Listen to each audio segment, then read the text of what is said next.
Welcome back, ladies and gentlemen. InfoWars big fourth hour. Jack Posobiec guest hosting. Really happy to be here. Very much appreciative.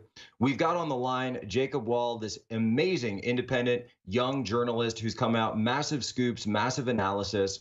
And one thing that I saw last night, it was very interesting. I was looking on Twitter and I saw Julian Assange on his account started tweeting out some emails from John Podesta. And I said, well, it's Julian Assange and John Podesta emails. There's certainly nothing new there. But I started to look at them and I started to read more into what was going on and certainly read into the news cycles of the day, where we're finding out now that Mark Zuckerberg has essentially admitted that he colluded with Russia. He ran Russian disinformation ads, both for Trump, against Trump, for Bernie, against Bernie, all sorts of stuff out there. And then I saw this report. It was an email from Zuckerberg and Podesta essentially talking about colluding to rig the election. So I was trying to figure out what's going on. And I saw that Jacob had written this excellent article up at Offended America. I want everyone to go and see it. And I want to welcome Jacob on the show on InfoWars to break that down for us. Jacob, how's it going? Hey, Jack, it's great to be here. Yeah, I mean, it's as clear as day. It's all come out now. Russia wanted Hillary Clinton to win. And you just were mentioning, Russia wants revolutionary forces in the United States. They want to overthrow natural order, law and order. That's what they're into. And what the media keeps getting wrong is that they think that Trump is a revolutionary. They think that Trump represents an explosion in the American order. And that's not what he is. Trump is pure Americana. He's traditional. He's back to the Constitution. If you want to talk about revolutionaries, look at Hillary. Exactly. So let's break down some of these emails. What exactly was going on between Mark Zuckerberg and John Podesta that Julian Assange wanted to call our attention to? So just a timeline here to start off.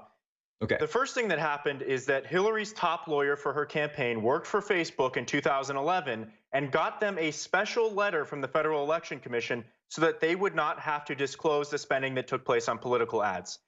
5 years later, this gentleman works for Hillary Clinton. And what happens is Sheryl Sandberg in 2015 is sending direct emails to Hillary Clinton saying it was wonderful. She met with me. She was magical with my kids, whatever that means. So we're seeing a revolving door between Facebook executives and and Hillary Clinton campaign going back and forth. Well, now they're there. Now they're working for Hillary. It's essentially the exact same people going back and forth, bringing their Rolodexes, bringing their connections and influence from them from one organization to the other. Go ahead. Right. And what this lawyer argued in front of the Federal Election Commission is he argued that the reason they shouldn't have to disclose ad spending is because Facebook ads are like a pin that you put on your shirt or a bumper sticker. He said they're not a big deal. So which one is it? Is the Russian low-budget $100,000 operation to buy Facebook ads something that swings the election? Or is it a small thing? Because Hillary's own people argued in front of the Election Commission that it doesn't make a difference. So which one is it? The media is going to have to decide. What exactly? There was that line that Assange called attention to. I thought was so important that Sheryl Sandberg said in her email. So the Facebook executive Sheryl Sandberg, what did she say specifically to John Podesta? She said, and I quote, "I want to help any way I can. I still want HRC to win badly." I mean, you can take that one to Hillary the bank. Rodham Clinton. That's right. And a reminder, Sheryl Sandberg is the COO of Facebook. She's in the trenches every day. She's a senior executive. She reports directly to Mark Zuckerberg. And then we've got Zuckerberg in a very long memo to the Clinton campaign begging and pleading for a meeting with Hillary Clinton. He says, I know you're busy, but I need a meeting badly. I want to help you out any way that I can, talking specifically. And not just the head of the campaign, but actually John Podesta. So Zuckerberg is specifically requesting for a meeting with John Podesta, chairman, someone who, as far as I can tell, doesn't actually have much background in the tech community. But what he does have a background is in the swamp and swamp tactics and linking together globalist politicians and other organizations there in Washington, D.C. That's right. And so what they likely organized, it's looking like, is that they organized a Russian ad buy, a very small one. Okay, $100,000 is nothing. It's a drop in the bucket relative to all the ad spending. But we have to remember, Russia's got the same GDP per capita, actually slightly less than Grenada. This is not a rich country that we're talking about. And they did a low-budget ad buy. The ads, as we've mentioned, were Black Lives Matter ads. They were pro-Hillary Clinton ads. And again, Hillary Clinton's the revolutionary, not Trump. She's the one that wants to shift us over to basically communism light. And so that's what happened. Facebook together with the Clinton campaign. And we know that Sheryl Sandberg did meet with Hillary. It sounds like Hillary came to her house because she said that Hillary was magical with her kids. That we know.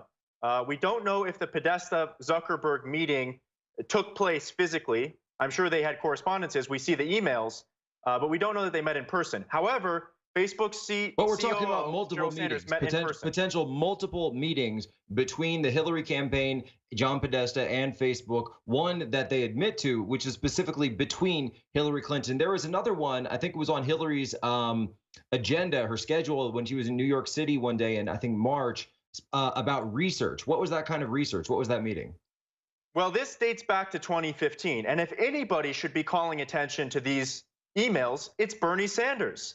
Okay, they were rigging the election for Hillary Clinton against Bernie Sanders. This was only 2015 at the time.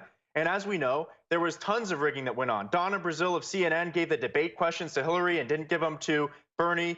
It was a completely rigged race against Bernie Sanders. And now we know that that all dates back to Facebook in 2015 having in-person meetings with Hillary Clinton, having in-person meetings potentially between Zuckerberg and Podesta, but at bare minimum having regular correspondences, and saying, I want HRC to win badly. Presumably that means against Sanders. It can also mean against whoever the Republican candidate is. But at the time, they didn't know that the candidate would be Trump. Important to remember a timeline here. But if the collusion happened in 2015, it certainly happened in 2016 in the general election. There's no reason to believe that if they would stop. And we remember this. We also know, already, and that since we're going back here to 2015, we also have to remember that what came out during 2016. And I know I actually had a reporter reach out to me today and say, Jack, why are you posting all this old stuff about Facebook? This stuff was reported, this all came out. And I said, well, hold on a second, because we have to re-examine this information in the new light of what's come out regarding collusion between Facebook and Russia, Mark Zuckerberg admitting to the Russian ad buys, what other ad buys were going on, what else was going on. So you have to re-examine this old information. And other information that we saw very specifically during them was, number one, that news ticker, the trends on Facebook, it came out, and this was not in some sort of right-wing magazine. I believe it was Gizmodo that came out and said there actually were staffers at Facebook that were changing the news trends, whatever trending topics, trending articles, to be anti-Trump and to be pro-Hillary. They were specifically and demonstrably doing this. Then, secondly, we saw that Facebook was censoring Wikileaks. It came out and Facebook essentially admitted it. This was a New York Post. Anyone can go and look at this, that they were coming out, and if you posted WikiLeaks to Facebook, people remember this because every time they came out like a new drop, they would trend all over Twitter, but Facebook, they didn't have the same kind of reach. They admitted that they were blocking WikiLeaks. So now when we look at all of this in totality, when we look at all of this with the light of the new evidence in terms of Zuckerberg admitting that there was Russian involvement, now we're seeing that it's potentially that the blocks to WikiLeaks were to cover up their own tracks. Could it have been that they were blocking WikiLeaks because they wanted to cover up the fact that they themselves, as Facebook, were working with Hillary Clinton, that they were working with the Russians, that they were spreading this disinformation, that Russian groups like this, Blacktivists, were out there talking about fomenting revolution against the government, fomenting anti-police stuff. Exactly. So that's almost certainly why they blocked it. How do you look at that older evidence in light of this new evidence? How do you look at those old reports in light of this new evidence, Jacob?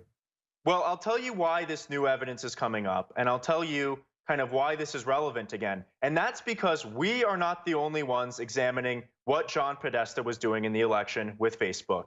CNN is not the only one doing that. Robert Mueller, the special counsel, subpoenaed the Podesta group, which was started by John Podesta and during the election was run by his brother, Tony Podesta, who became famous when he was inviting John Podesta to a spirit cooking dinner. That's the first time I heard about Tony Podesta. But both of them were called in front of the special counsel to testify. It's unclear whether that testimony was under oath, but it did take place last week. Now, when Roger Stone gets called to testify in front of a House committee, it's cover-to-cover news for 3 days. The media utterly ignored the fact that John Podesta and the Podesta group, the entire political consulting group, was subpoenaed by Mueller and called to testify. Why is that? Maybe Mueller's looking at Podesta collusion. We don't know, but it's extremely disturbing to look at. And then there's new evidence that's going to come out every day, because this Mueller investigation is perhaps the leakiest investigation we've ever seen. And in every other respect, it's like the KGB. The only way it's not is because they leak nonstop. Yeah, one thing that I would like to see is, when is Mueller now going to go and subpoena Mark Zuckerberg and Sheryl Sandberg? So we're talking about election interference, who interfered, who meddled, who bought ads, who was running disinformation campaigns. Doesn't now Mueller have not only the political opening, but also the legal mandate in terms of the purview of his special counselship? Doesn't he now have the not only authority but mandate to go and issue a subpoena for Mark Zuckerberg's communications, for Mark Zuckerberg to see? Now, we remember the WikiLeaks, the John Podesta emails ended at a certain point. They didn't go all the way through the election. So we wouldn't know what other communications that Mark Zuckerberg may have had to collude with the Hillary Clinton campaign. We don't know if they exist. This would, to my mind, and I'm not a lawyer, and you're not a lawyer, but I would like to run this by a lawyer to see, does this grant essentially probable cause to show that Mark Zuckerberg and other executives at Facebook, other executives at big tech, were essentially putting their finger on the scales of the Justice Department? What do you think? Well, we can't rely on Mueller to be, an ethical, reliable investigator. Most of his team is top Hillary Clinton and Barack Obama donors. However, this evidence did provide probable cause to somebody, not Mueller, but the Trump administration, who we just learned in the New York Post last night, this is reported everywhere, obtained a search warrant, not a subpoena, but a search warrant granted by a judge to gain access to the information of more than 6,000 Facebook accounts. All we know about the accounts at this point is that they're anti-Trump, that we know.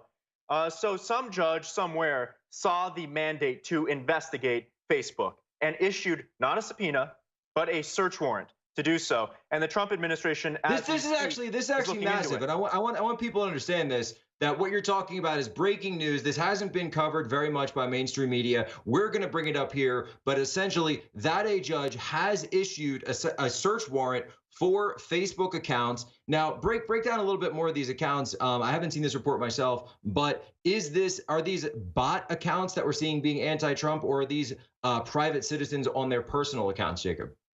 Well, what we know is that there was one particular account that they looked at, which was one of three kind of main accounts. These were page accounts that lead to websites.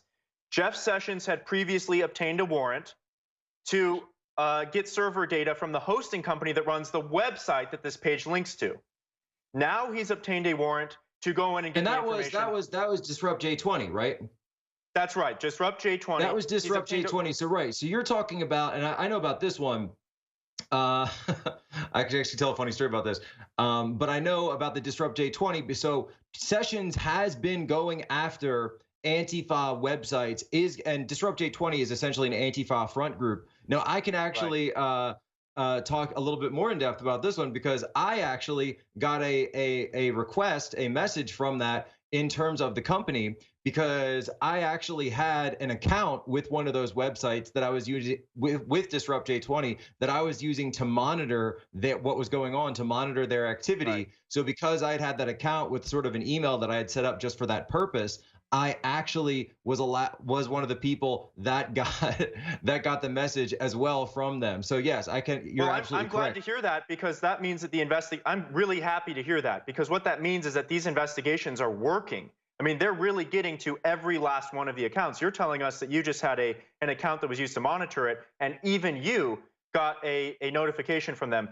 So that tells us clear as day that Jeff Sessions is going after this and going after it extremely aggressively, which is important. And we know that these groups are associated with Antifa.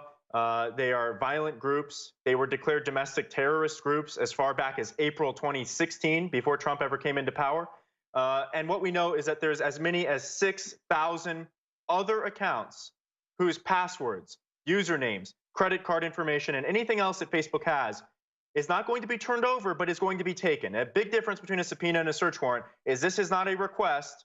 This is a notification that we're coming in and we're getting the data on behalf of the DOJ. Yeah, there's basically been this big thing, and I was reading very last night about this, and there's basically been a change, right, in the way that we view our technology companies, the way that we view platforms. It kind of, in the early days of the internet, used to always be, well, whatever, you're not responsible for the content. You're only responsible for providing a platform, right? That was sort of the way things went with the internet. But all of this changed after, and if you go back, it goes after Charlottesville. When Charlottesville happened, suddenly the game changed, the rules changed, and they said, well, we're going to clamp down on these hate groups. And at first it was cracking down, and then rightfully so, cracking down on these these racist, these white supremacist groups. But now we're realizing that the same tools, the same environment, the same statistics, the same constrictions, the same circumstances can be used to go after other extremist groups. And in this case, the case of search warrants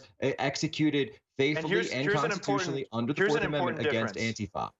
And that's an important difference between what we see here, because I know some people are going to hear this, they're going to say, that sounds a little bit authoritarian to go after every Facebook account that was associated with this. I don't know about that. But here's the big difference between what Trump did and what Obama did.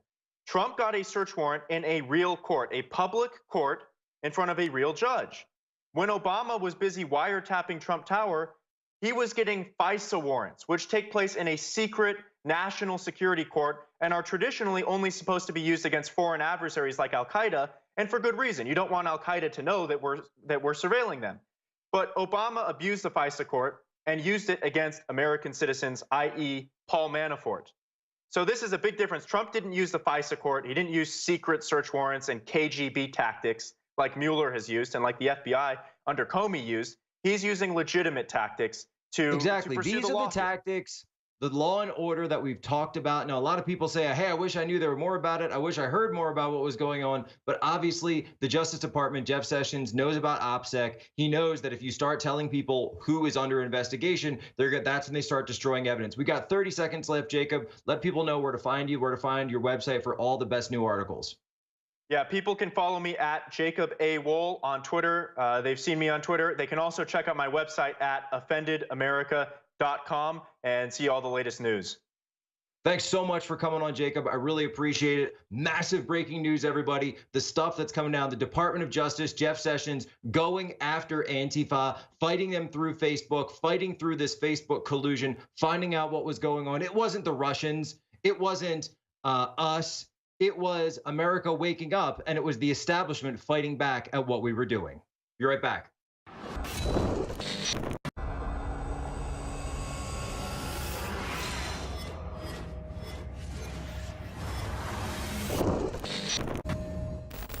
In ancient times, man roamed the earth in a constant state of hunting or being hunted. Introducing Caveman, where cutting-edge science meets ancient super nutrients. Secure your bottle right now at InfoWarsStore.com.